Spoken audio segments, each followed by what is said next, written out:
Pat Ross, WDAF Local News at 11 o'clock. The outlook for Kansas City, sunny and mild. Floodwaters from the rising Big Arkansas River swept into rural and urban areas north and south of Wichita Sunday, causing the evacuation of many families. At Mulvane, Kansas, south of Wichita, at least 25 families were evacuated from their homes as the water continued to rise. Affected were from 75 to 100 residents. It's been a relatively safe weekend this far on Kansas roads. Just one highway death reported in Kansas since the weekend counting period began at 6 o'clock Friday night. In Missouri, 9 persons have been killed so far this weekend. 5 of the deaths involved motorcycles. Missouri legislators return to work tomorrow, anxious to resolve a deadlock on the state's $2 billion budget. For some senators, it could be the last time they return to Jefferson City for a while. WDAF News Time, 11 o'clock.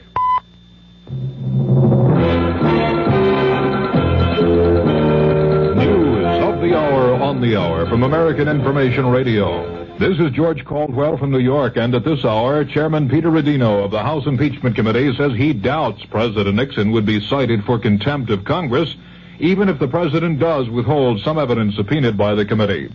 On ABC's Issues and Answers, Republican Senator Charles Percy of Illinois says the president already is headed for a dangerous confrontation with Congress. Percy says the president may be obstructing justice by holding back evidence. Democratic Representative Shirley Chisholm has changed her mind about chances the president will be impeached. In Kansas City this afternoon, Chisholm told newsmen, I do think there are enough votes now. About 3 weeks ago, I would say no. But again, I am noticing the change in the attitudes of some of the most conservative members and some of the lifelong allies of the President of the United States. And when that begins to happen, you recognize that there is an erosion of confidence. And so I think that we do have the votes at this moment. Representative Chisholm said the president's tax case turned the tide for impeachment. The fight for Mount Hermon. That story coming up.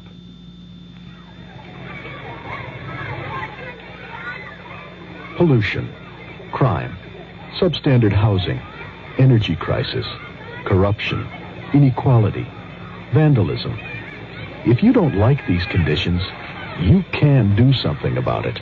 Law Day, May 1st, reminds us that the great thing about our system is that people can have a voice in improving it if they understand it and if they use that voice in the many ways possible. Through involvement like helping to register voters, campaigning for candidates, voting. People of all ages can work to bring about change lawfully. But with almost half the population under 25, youth can make the difference. Learning what can be done and how should begin at an early age. Law Day urges young America to lead the way. Help preserve good laws. Help change bad laws. Help make better laws. A public service message of the American Bar Association and your state and local bar associations. Military officials in Tel Aviv say they don't have any information to support reports that Israeli soldiers moved into Lebanon today.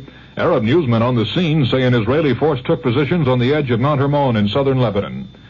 Syria says its troops attacked 10 Israeli positions on the other side of Mount Hermon. Earlier today, correspondent Jem Bennett was on Mount Hermon. At least for a few hours, the Israelis, who have tenaciously held on to this position in the face of very heavy shelling by the Syrians, are not about to be pushed off.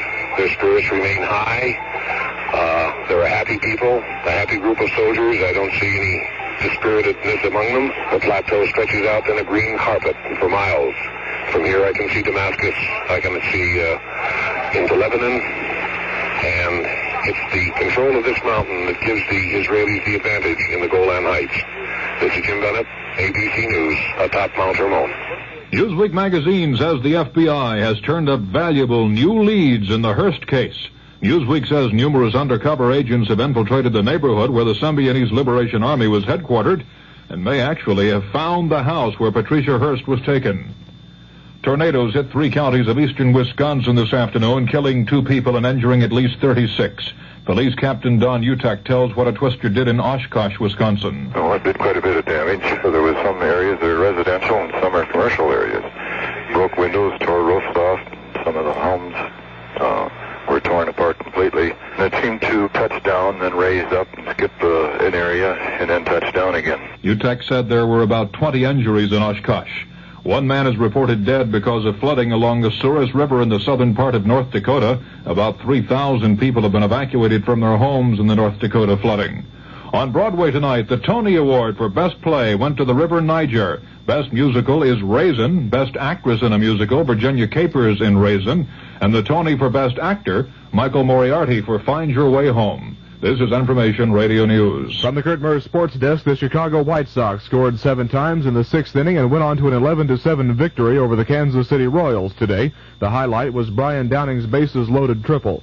Downing also homered. John Mayberry had a 2-run homer for the Royals, while Tony Soleta added a solo shot. California's Lee Stanton hit a 3-run homer to cap a 6-run rally in the 8th inning and lead the Angels to a 9-5 victory over the Oakland A's. The uprising came against 3 Oakland pitchers, Vida Blue, Raleigh Fingers, and Darryl Knowles. Stanton's homer was his 4th of the season. A 3-run double by Mike Phillips and a tie-breaking single by Steve Ontiveros in the 8th inning boosted the San Francisco Giants to a 6-4 triumph over the Los Angeles Dodgers. The Dodgers' Andy Messersmith entered the frame with a 4-hitter and a 4-1 lead before the Giants exploded for 5 runs.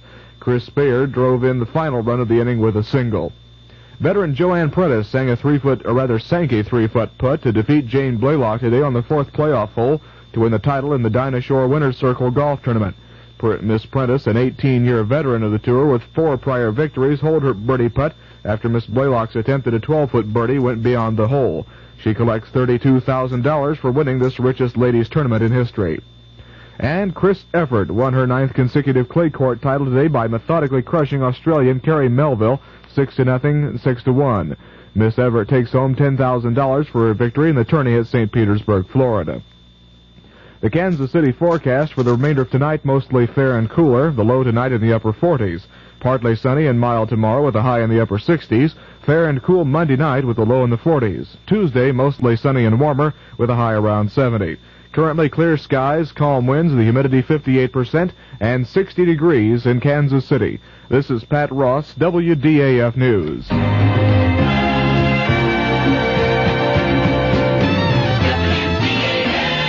The CBS Radio Mystery Theater presents...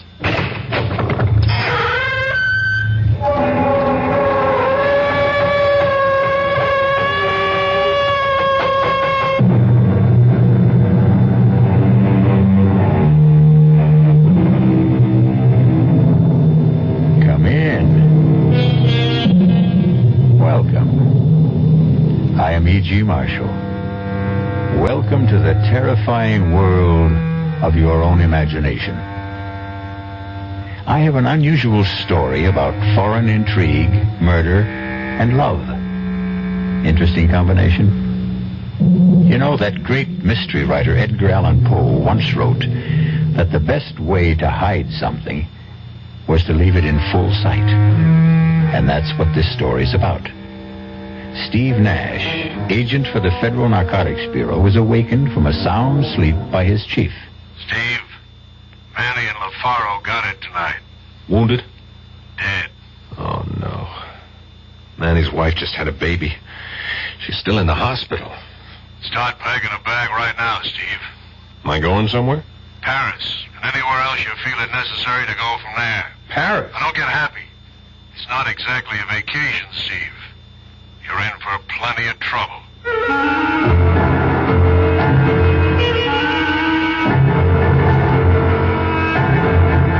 Our mystery drama, Conspiracy to Defraud, was written especially for the Mystery Theater by Sidney Sloan and stars Paul Hecht.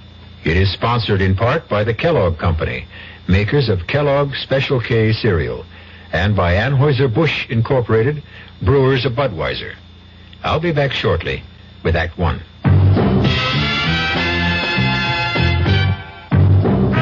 Ever had a tall, frosty glass of Amplitude? Well, if your beer is Budweiser, you've had it often. Amplitude is a fancy word for the entire taste phenomenon, the total experience of flavor. Next time you take a healthy swallow of Bud, watch what happens. Think about the sensations you're experiencing. Notice how the flavor of Bud comes on nice and easy. Not too strong, not too quick. Just right. Notice the clean, crisp togetherness of Bud's taste. Everything in perfect balance, with no single element jumping out at you. And there'll be no aftertaste either. No hanging on. and you'll be refreshed and ready for another glassful. Actually, Bud drinkers have been experiencing amplitude for years, but they never phrase it that way. They just say Budweiser, and that says it all. Anheuser-Busch, St. Louis. Hello, this is Steve Allen. You are? Then I must be Jane Meadows. I hope so. Now, do you want to tell them, darling, or shall I? Ladies first, sweetheart. The microphone's all yours. Okay. Well, we have some good news. Steve and I are the honorary chairman of National Goodwill Week. That's May 5th through the 12th. Mm-hmm. And we're very pleased to be associated with this organization because it's the #1 rehabilitation facility in the country.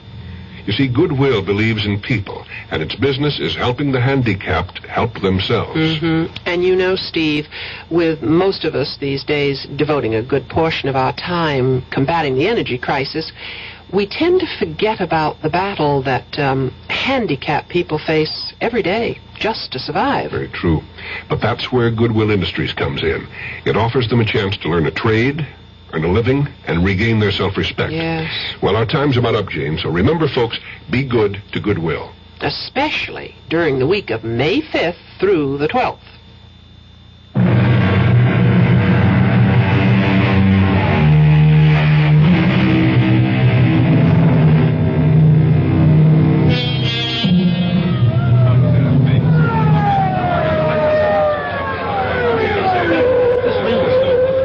The police and the Federal Narcotics Bureau believe to be a well-planned and secret bust of a big narcotics ring is taking place in a warehouse district of New York City.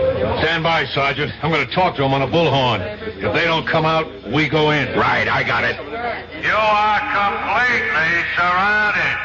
I repeat, you are completely surrounded. Come on with your hands behind your head, and we will not fire. Come out with your hands behind your head, and you will not be harmed. Keep the windows covered. I'm going to blast the lock on the door. That's got the door. Let's go. Looks like there's nobody here. Careful, it might be a trap. This is your last chance. Come out with your hands behind your head. Cover me. Hit the lights. Wait a minute. There's the body. Careful, careful. Chief, it's Manny. He's dead. Manny. LaFaro may be here, too. He's here, Chief. Still alive? No. Dead. They got him, too.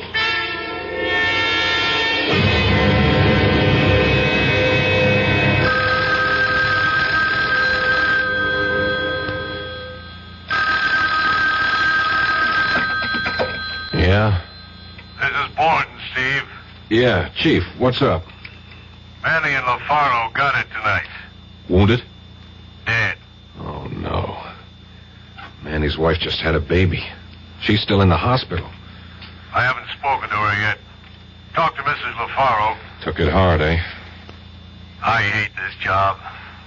Steve, you're a good friend of Manny's. Would you talk to his wife for me? Sure, I'll go to the hospital first thing in the morning. Rotten business. Better start packing a bag right now, Steve. Oh, am I going somewhere? Paris. And anywhere else you feel it necessary to go from there.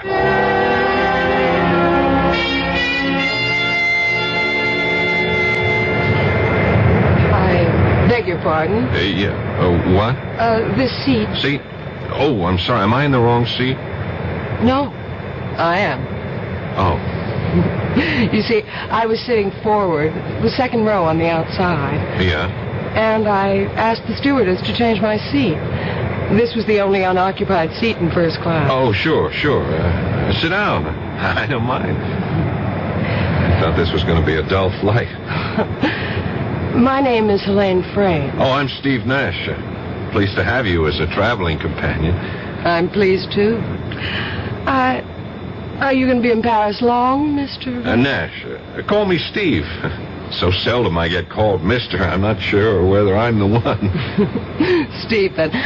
Are you going to be in Paris long? Well, it all depends on business. Are you? No, I was rushing back to... Well, you see, my aunt and my brother are in Paris, and I was with them until last Thursday when I had to fly back to New York. Up and back across the Atlantic. I'm impressed. This is my first time over. I'm as excited as a kid. Your first time? Well, that must be exciting. You must let us show you the sights. Nothing I'd like better, Helene.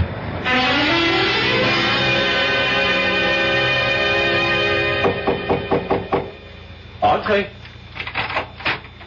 Inspector Boivin? Oui. You are Stephen Nash, Federal Narcotics Bureau? That's right. Entrez. Come in, please. I've been expecting you. May I say that we are not pleased by this visit? I'm sorry, I didn't set it up. Oh, it is not personal, you understand. But we feel that France is, how shall I say it, is being insulted by the charges that we are the center of the illicit narcotics trade in Europe. Inspector, a lot of heroin is getting into the States. We know it's coming from France. Well, that is doubtful. In the last 6 weeks, we have intercepted and destroyed over 100 pounds of refined heroin coming into New York alone. From France? Definitely. 3 men from my department have died in the operation, and that is no exaggeration. Well, as you say, it is foolish for me to fence with you. That is not my job. As I understand it, Inspector, your job is not to question nor to argue. Your job is to cooperate. And that was the information handed down to my boss from the State Department. You may be assured of our cooperation.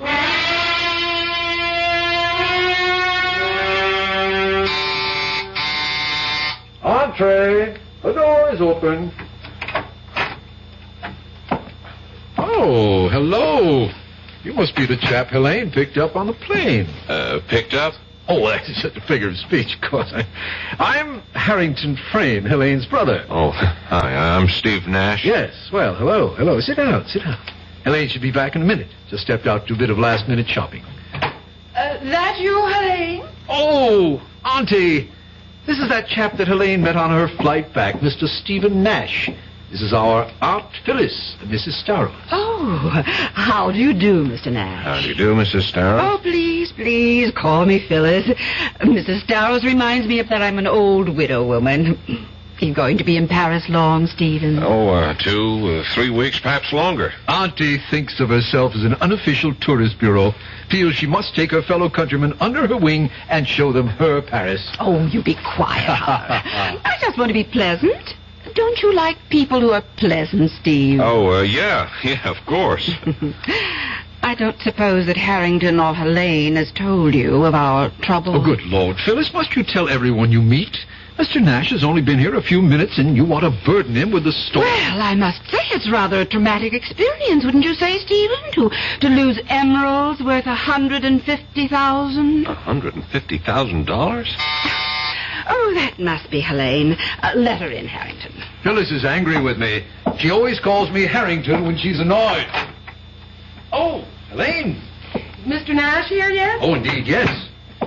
Phyllis and I have been staging a little domestic spat to keep him amused. Well, I wasn't amused, and I'm sure that this nice Mr. Nash wasn't amused either. I'm certain he wasn't. Hello, Steve. Helene. Sorry I was late and allowed my abrasive brother and aunt to put on a show for you. I enjoyed every moment, Helene.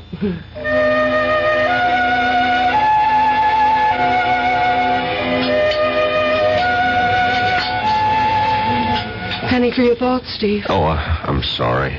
I shouldn't have let the maitre d' seat us here in the window with a view of Notre Dame and the river. It is beautiful, isn't it? I was worried that perhaps you might feel that I'd steered you to a tourist trap. This place is frightfully expensive, you know. It's great. I'm on an expense account. Stop worrying. All right, I shall. And speaking of worry, you seem to have something bothering you. Is it something personal?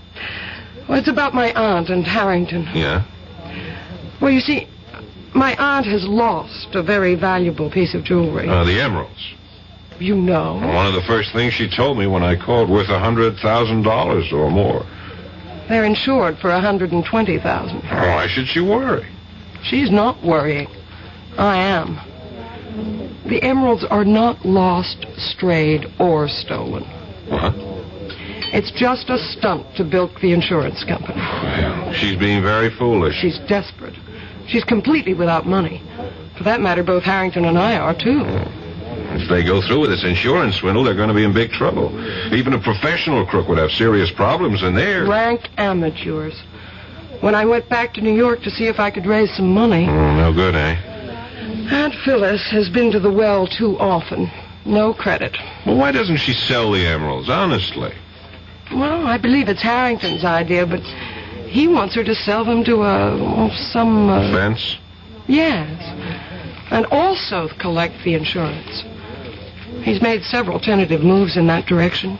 He's spoken to several mysterious callers. I don't know how far the transaction has gone.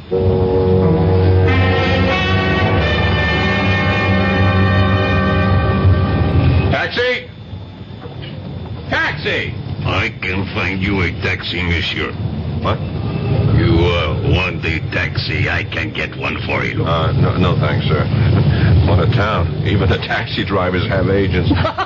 You will not make a move, monsieur. It is a revolver that is pressing into your back.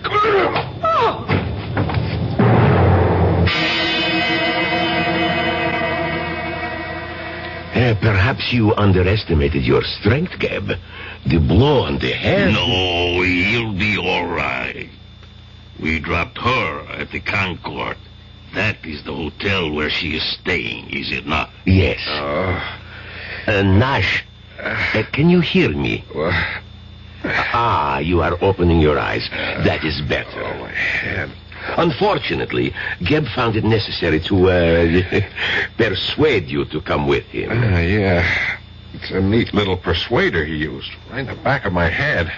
Thanks. Don't try to move yet, Mr. Nash. Who are you? I? You do not know me? I am quite well known. I am Orestes Kolodinos. Rings no bells. Why should you try to make me come here? Wait a minute. Where is she? What have you done with her? Now, compose yourself, Mr. Nash. I take it you are referring to Miss Helene Friend? Where is she? Back at her hotel. I had her sent back immediately. We did not want to speak to her. Just you. Okay. You have the floor, Mr. Kolodinos. Kolodinos, Monsieur Nash. It is an old name. In my country, a revered name. I'll do my best to remember. Well, continue. A question, monsieur. Why are you in France? As we say at home, none of your business. I like you, Monsieur Nash. You are refreshingly candid. You are working for FNB. You are a trusted, intelligent worker, well thought of. Thanks for the information. When I get back, I'll put in for a raise. If you get back, monsieur. If you get back.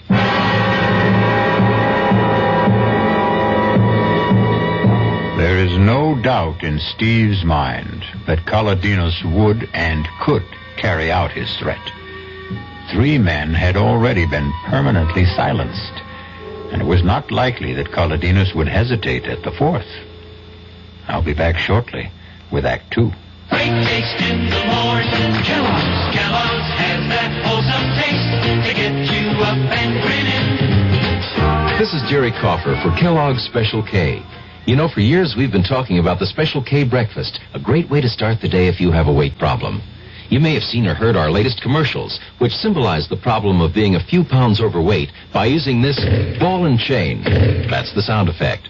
But so many people have come to know the Special K breakfast that can help solve weight problems, they sometimes forget that Special K is America's favorite high-protein cereal. It has 8 essential vitamins and iron, and so delicious that lots of folks, kids as well as adults, eat Special K just for the sheer good taste of it. So we don't want you to think that you have to wear a ball and chain to eat Special K. All you need is an appreciation for the finer things of life, a 1-ounce bowl of Special K, 4 ounces of skim milk, tomato juice, coffee, and maybe a little sugar. The Special K breakfast can help you lose weight all by itself, but it really is a good start. The Marine Corps Reserves are looking for a few good men to help keep the peace. We're looking for men who understand that nobody likes to fight, but somebody has to know how. We want men who want to see their children grow up in an age of peace. Men who will do more than wish for it. Men who will work for it. Men who don't need the draft to know there's a job to be done. Men who ask themselves what they can do for their country and do it. We're looking for a few good men to stand with the Marine Corps Reserve. No shortcuts, no compromises, no promises except one. You'll be a Marine, and you'll be ready. That's the job of a peacekeeper.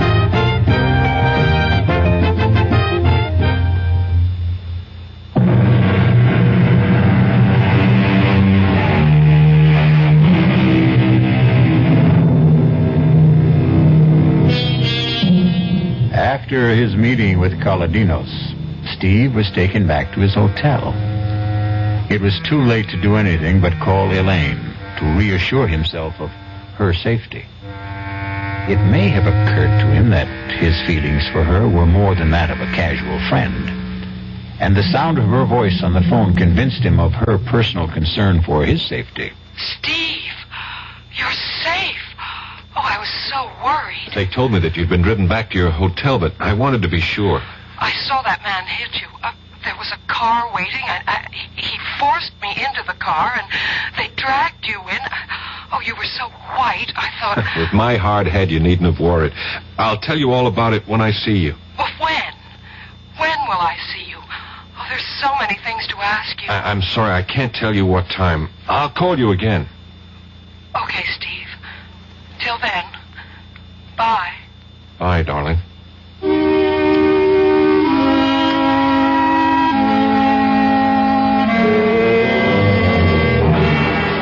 Ridiculous. Incroyable, monsieur. It could not have occurred. I tell you, he told me that his name was Kaladinos. It could not be he. It is a, how do you say, imagination, hallucination. This lump on my head is not the result of a vivid imagination, Inspector. And also, I have a witness. I was with a Miss Helene Frayne when the incident occurred. Frayne? Frayne is an English name? Possibly English in origin, but she's an American. She has a husband by name Harrington Frayne? No, that's her brother. This is a most interesting development. Monsieur Frayne was here not 20 minutes before you to report that his aunt, Madame Phyllis Darrow, had been robbed of a valuable collection of emeralds. I believe he estimated the jewels to be worth, I have the report here. Yes, 700,000 francs. In dollars, 150,000. Look, Inspector, let's stay with my problem. What are you going to do about Kaladinos? Do? But you are jesting, monsieur. Monsieur Kaladinos is a very rich, very powerful man. So he can get away with hitting a man over the head and forcibly detaining him, kidnapping him, threatening him? Monsieur Kaladinos could not have been involved in this matter. What do you mean? I spoke to him. He introduced himself. He insisted that I pronounce his name correct. It was not Kaladinos, monsieur. Who was it then? What was this man's purpose in posing as Kaladinos? That, monsieur, I cannot answer. But I know that it could not have been Kaladinos. He is just at this time, 1900 hours, arriving in France at Orly Airport in his own plane.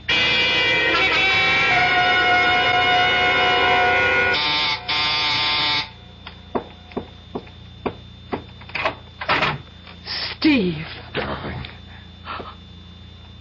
Oh, you kissed me. Surprise you? No. I was sort of expecting you to kiss me. Don't you think we ought to shut the door?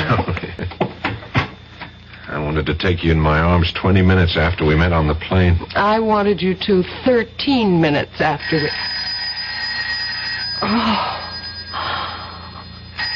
Oh, damn, let's ignore it. You better answer it. Oh, dear. Yes? Yes, he's here. Steve, it's for you. New York calling. Oh, yeah, I left word at my hotel where I was going to be. Here, darling. Oh, thanks. Hello? Steve, this is Hal Borden in New York. Oh, right, Chief. You got my cable? Yeah, and I have all the info you requested, but I can't give it to you where you are.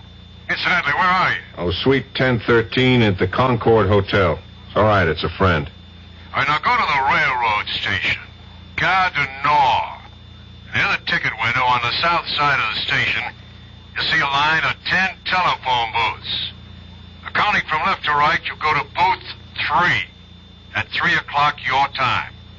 You better get to it 15 minutes early to be sure it's available. Now, wait a minute, Chief. Let me see if I got it all. Gare du Nord, 3 o'clock, third booth on the south side of the station, counting from the left. Correct. Why all these precautions, Chief? Steve, you are being watched, followed, bugged 24 hours of the day. Don't trust anyone. I'll talk to you later. Bye. Bye, Chief.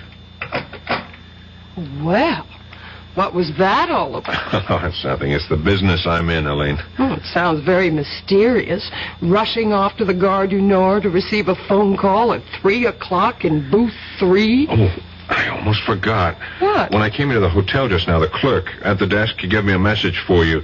Hang on, I got it here someplace. For me? I think it's for your brother. What did I do with it? Ah, darn it. Well, don't be upset. It's probably nothing important. Hang on. I can remember it. It was very short. Just call El Morey. What? Yeah, it was, sounds sort of Arabic. El Morey. E-L-M-O-R-E-Y. Did you ever hear of it before? Oh, no. Maybe. I'm not sure. You seemed a bit upset when I mentioned it. Well, I was, actually. I think it's the man Harrington has been trying to contact. About the sale of the emeralds? Yes. We've had several calls. I've heard him deep in muffled conversation on the phone at least 3 times in the last week. Elaine, you can't let them... You've got to help me. I'm desperate. I can't think how I can stop them. Except by going to the police, as you said. Oh, not that. No. That would be the last resort.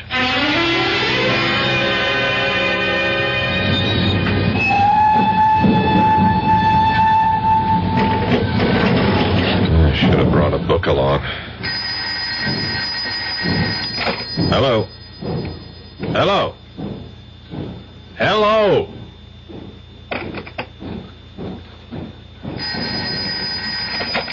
Hello? Hello, Steve? Yeah, Borden. Steve Nash. Steve, is that you? Yeah. Good. I'm glad you got to the booth early. I'm 7 minutes and 35 seconds early. Now Exactly. listen. We have reason to believe that we may be bugged right here at headquarters. Here's the info on Cardenas. He's a rich exporter of olives and olive oil. He's dabbled in other things, art, petroleum, some shipping. But mainly olives and olive oil, eh? Clean? Well, who knows? Then explain why he picked me up, brought me to this place, and gave me more than a gentle warning to get the hell out. I don't get it. He's reputed to be one of the richest men in Europe. Now, here's what I wanted to tell you. We have it on good authority that a very large shipment of raw opium came into Marseille yesterday. It'll take a few days to process, and then the refined product will be slipped out of France for here. Do the French know? They're just being told through official channels. We've asked them to check all personal baggage going out of France. Going out? Big order. I know. It's going to be tough to check. A lot will slip by. We'll have to try to spot it here. Wait a minute, Chief. What is it? Someone just slipped into the booth next to mine. Public phone, Steve. No, this guy I recognize. You know what time it is on my watch? Exactly 3. Yeah, but Steve, what is that got Character I ran into on the street the other night. The one who let me have it on the back of the head. Don't you see? He's in the next booth, probably hooking up some sort of electronic device to listen in on us. He expected you there at 3. Yeah, you were right. You were right about the phone being bugged. But we got the jump on him by several minutes because I was early. I won't hang up my phone, Chief. Stay on the phone. I'm going to get him. What? I got you, you little punk. Let me go. I'll call the police. You call the police. Good. Save me the trouble. But before they get here, I have a little something I owe you from the other night. You're quitting so soon? Come on, buddy boy. Don't play unconscious with me. Uh-oh. Looks like we're going to have some company. Hello. Chief, are you still there? Yes, Steve. What's going on? I just I just nailed our eavesdropper, and I was right. He is one of Colodina's boys. Now, you better get in touch with the French police and point the finger at Colodinas. And while you're getting Colodinas into trouble with the police, you might tell them that they got me locked up. I don't think I'll be able to explain. Locked up? What are you talking about? You're not locked up. No, but by that time I will be. Here comes the gendarme now. Bye, Chief.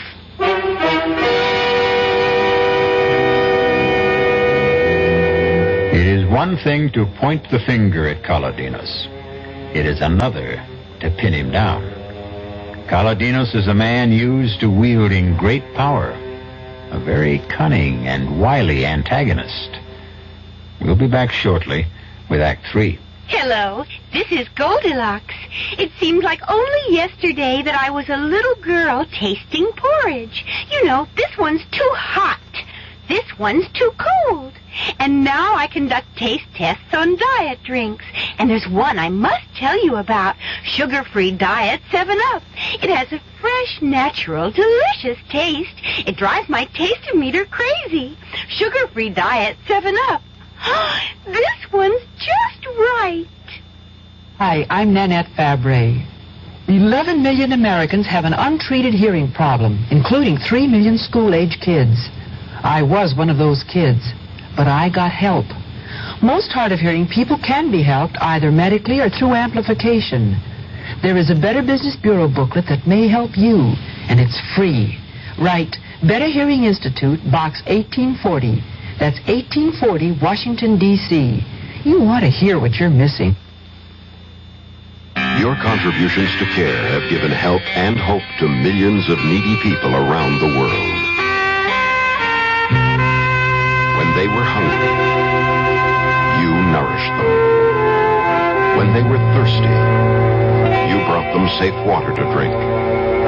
When they were sick, you made them well. When they were homeless, you provided them shelter. When they could not read, you helped build their school. When they were without hope, you showed them how to help themselves. CARE, the International Aid and Development Organization. By helping one human being anywhere, you help mankind everywhere. People who need care need your help. Please send your dollars to CARE, Department 2, New York 10016.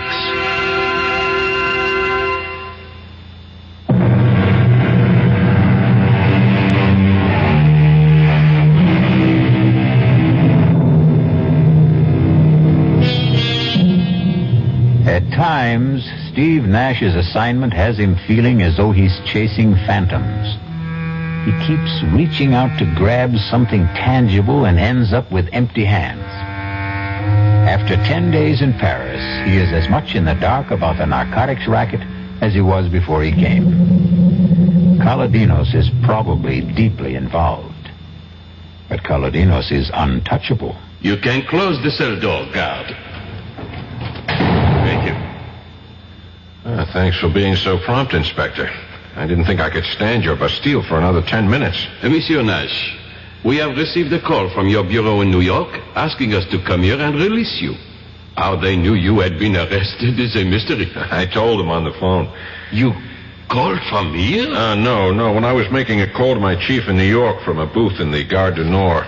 I still do not understand. I knew I was in trouble after I hit that man that Colodinos sent. Colodinos? He is becoming, how you say, an obsession. You still don't believe he was the man? No.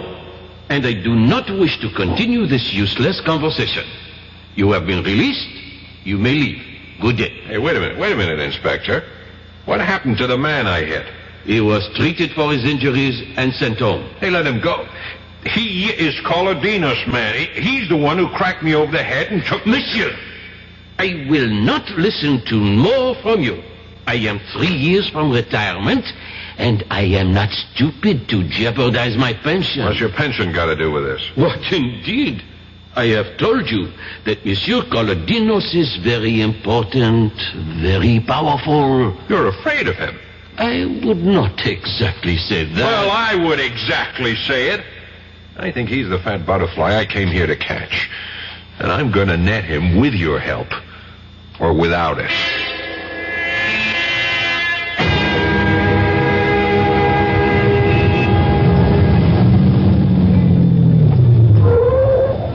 Monsieur Nash. Monsieur Nash.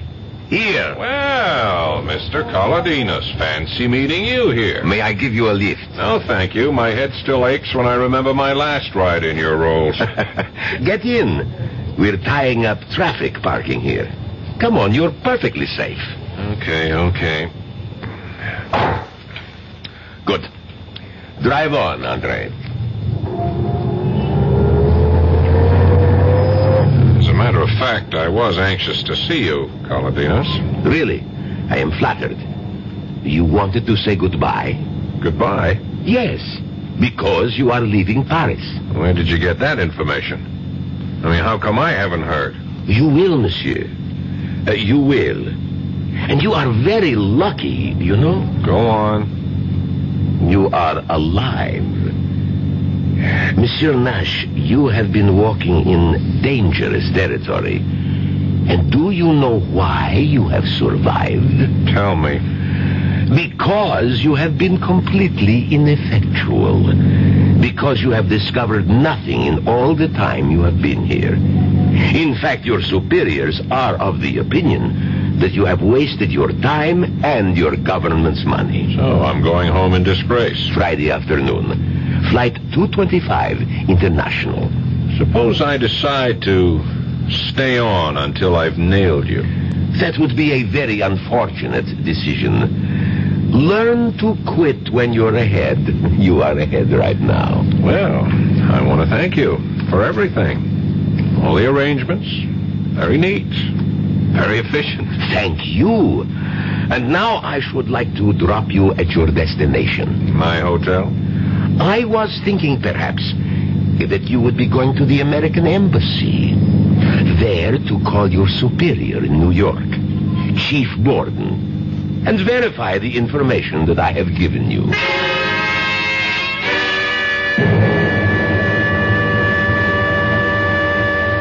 Borden here. Steve? Right, Chief. Been trying to reach you all day. I haven't got good news for you. I know. I'm coming home Friday. Sorry, Steve. I'm just following orders. Oh, don't bother to explain, Chief. Someone over here doesn't like me, that it? That's about it. Maybe because I'm getting close to something, beginning to press where it hurt. Well, if you want it straight, we got the info that you're having a big thing with a certain Miss Helene Frayne, spending government bread on her fancy restaurants, things like that. Yeah, no mention of Orestes Colodinos in all the memos on me. No, not a thing. Marvelous. It's simply astounding how that overweight olive salesman can be everywhere at the same time. Wield influence strong enough to get our government to back down and still not show himself. Steve, I'm sorry. Yeah. I'm not fired yet, am I? No, not yet. It's nice to know where you stand. I'm still employed until Friday. That gives me 3.5 days. I'll do what I can for you, Steve. Thanks, Chief. I knew you'd say that. Now listen, call on me for anything I can do from here. Any time of the day or night. Now, here's my home number. Don't hesitate to call. It's 415-3132. Hang on. I haven't got a pencil or a paper handy. Oh, just remember the name McCauley. M-C-H-O-L-L-Y. That's how I remember all telephone numbers. I convert them to names. Oh, you use the letters on the telephone dial instead of the numbers? Yeah, it's an old trick. You remember, Steve? Can't forget. Macaulay. Okay, good luck, Steve.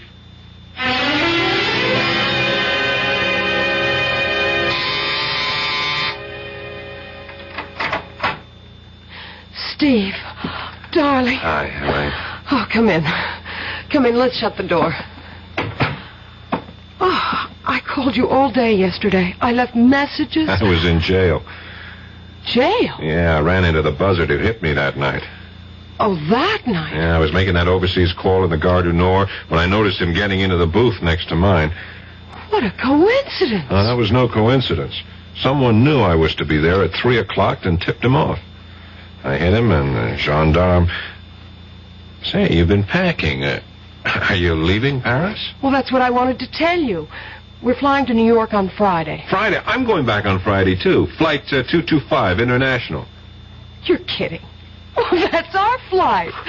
Oh, Steve, that's wonderful. Oh, we'll have 6 whole hours together. Speaking of coincidence. I'm beginning to wonder if it is really that, or if someone isn't programming my whole life to suit his own wishes. I don't understand you. I'm just talking to myself. You're going to be a wee bit overweight, Elaine. All these boxes and packing crates, are they going with you? Oh, heavens, no. We'll just carry suitcases. This'll all be sent by freighter. Oh, I see. Ship via SS Andreas Bordeaux. Is that a French ship, Elaine? I wouldn't know. Harrington made all the arrangements. Oh, speaking of your brother, how's his little swindle going? I'm afraid that it's all been settled. He sold it, eh? Well, he seems to have a great deal of money on him. And Auntie's out shopping at the most expensive couturier in Paris. What about you, Elaine? I couldn't do it, Steve. Couldn't turn them in. Oh, the whole thing's a mess. I feel helpless. Well, take heart. They may get caught yet. Wait till they try to collect money. Oh, Phyllis. I am exhausted, utterly exhausted. One doesn't realize how tiring shopping for clothes can be. Oh, hello. You're Mr. Nash, Mrs. Starr. Oh, of course. Nash, Philip Nash. Now, where did we meet, young man? Right here, Phyllis. Not more than 10 days ago. And his name is Stephen, not Philip. Oh, yes. And he's the man I'm going to marry. If you'll have me. Will you, Steve? Will I? Darling, I thought you'd never ask.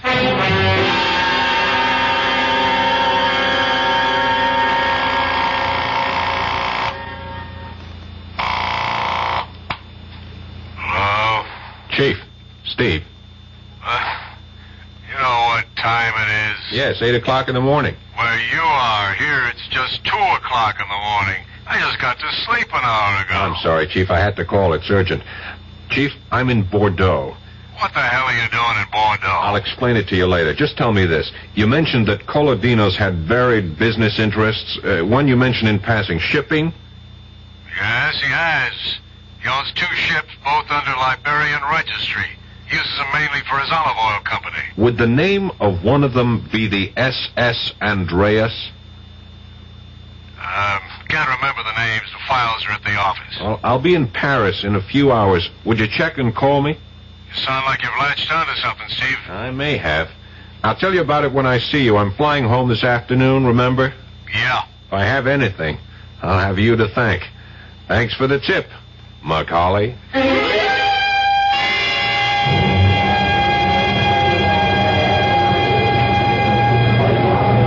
Now, really, I can't understand. I distinctly remember ordering all 3 tickets for first class.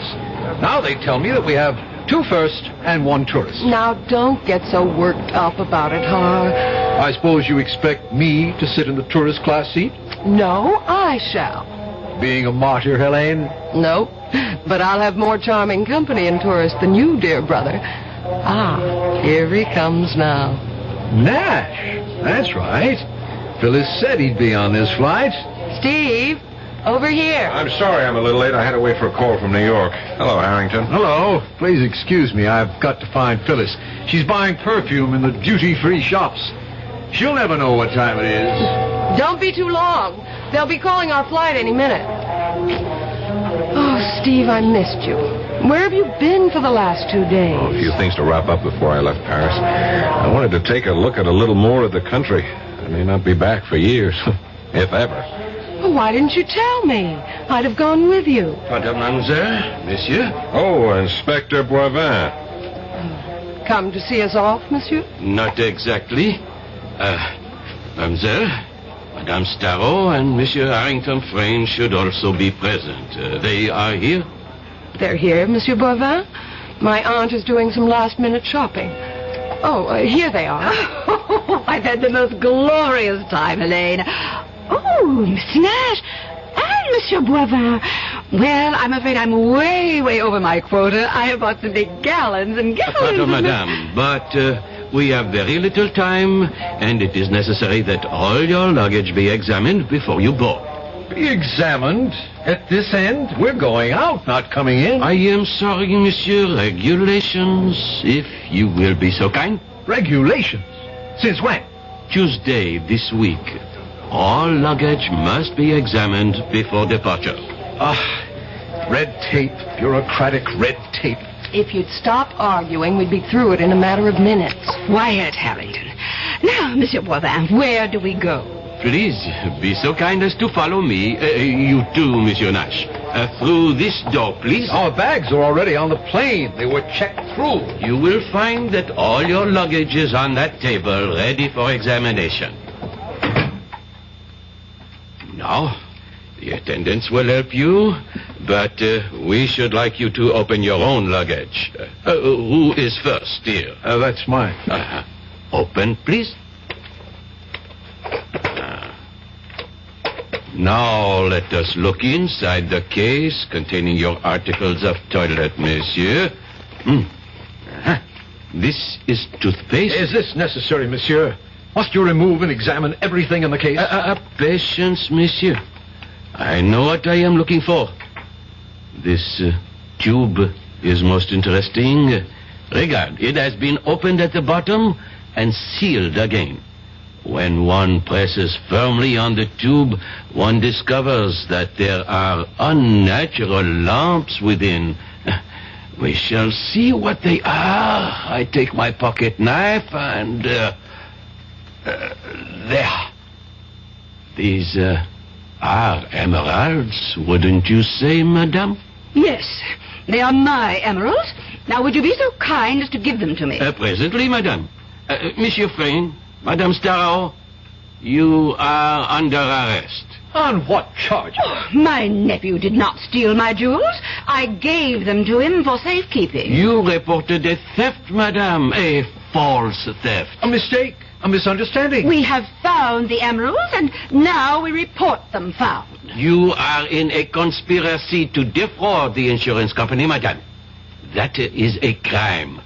Now, you will both come with me. You, Nash, you did this, snooping around. I knew he was some sort of a cop, Phyllis. You are clear, mademoiselle. The attendants will see that your luggage is placed aboard the plane.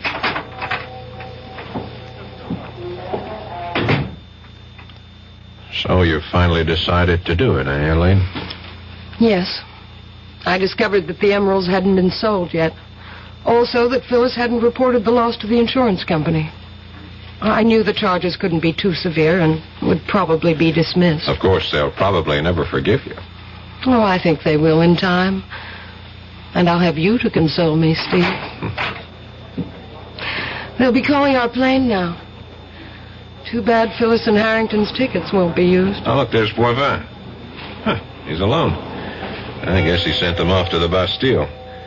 I don't envy them their visit. My experience was pretty bad.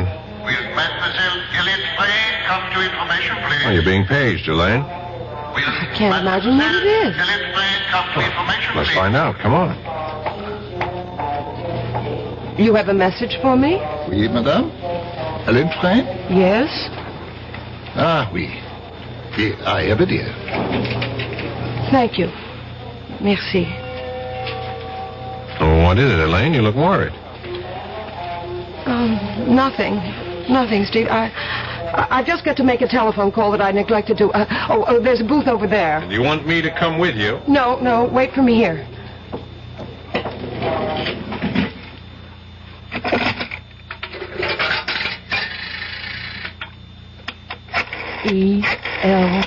ELMOREY.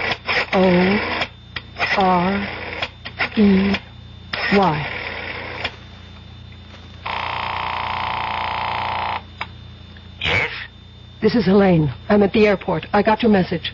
What message? The message of information. I was paged. What message? The usual. Call El Morey. You fool. You little fool. I sent no message. You've been trapped. You are caught. And so am I. They will be waiting when you come out of the booth. You have involved me, you stupid fool. Thank your American lover for this. You are under arrest, mademoiselle. Would you be so kind as to accompany me? Yes. Monsieur Nash, I leave the prisoner in your custody. Your plane is already boarding. You do not have much time. Thanks, Inspector. Steve, Don't cry. It can change matters. Steve, I won't try to defend myself. You were planted on the plane I came over on, weren't you? Yes. This whole business of the stolen emerald was a diversionary move, eh? Harrington and Phyllis would be caught and the police satisfied with the capture. This would allow you to slip through. Yes. It's true. It's all true. We were the clearinghouse. The crates we sent to Bordeaux. I know. Narcotics. The ship SS Andreas belongs to Colodinas. I checked it out. Sailed yesterday for New York. 12 gallon tins in the cargo contain heroin, not olive oil. They'll be found when the ship docks in New York. I've wired ahead. I'm sure you have. Oh, this has all been a performance. A charming charade to throw dust in my eye. No, that isn't entirely true. Come on, Elaine. It started that way, I admit. Please believe me. I love you. Mademoiselle? Yes, I'm ready. Goodbye, Stephen.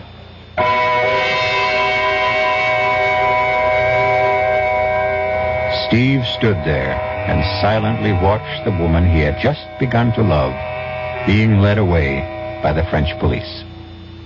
For long minutes after she disappeared through the main doors, he stood there without moving.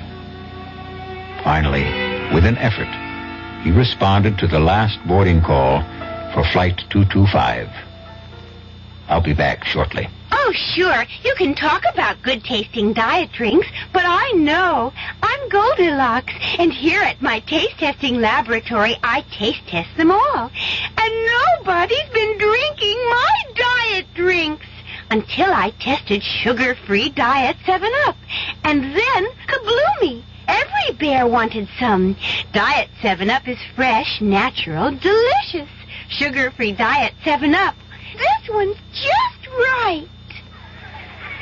Pollution, crime, substandard housing. Law Day, May 1st, reminds us that if we don't like these conditions, our system allows us to do something about it.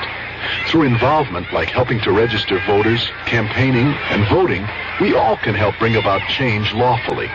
With nearly half the population under 25, Law Day urges young America to lead the way. A public service message of the American Bar Association and your state and local bar associations.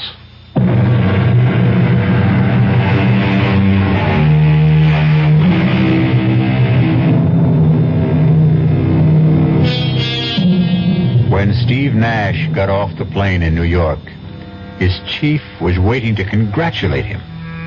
But all the praise and promises of a promotion couldn't wipe out the last look on Helene's face. He knew it would stay with him forever. Our cast included Paul Hecht, Suzanne Grossman, Ruth Warrick, George Petrie, Leon Janney, and Gil Mack. The entire production was under the direction of Himan Brown. And now, a preview of our next tale. Jenny, that stone ain't gold. And what is it? It's pyrite. What's pyrite? Oh, it's just what everybody calls... Well, it's a sort of metal. Well, anyways, whatever it is, it's real precious to me.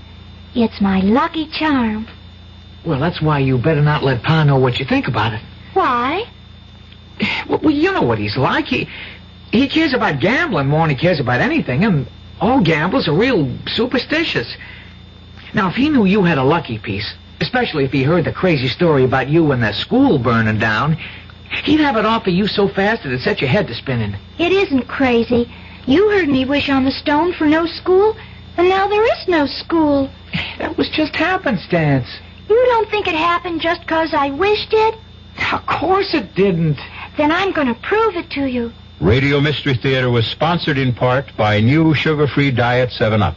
This is E.G. Marshall inviting you to return to our Mystery Theater for another adventure in the macabre.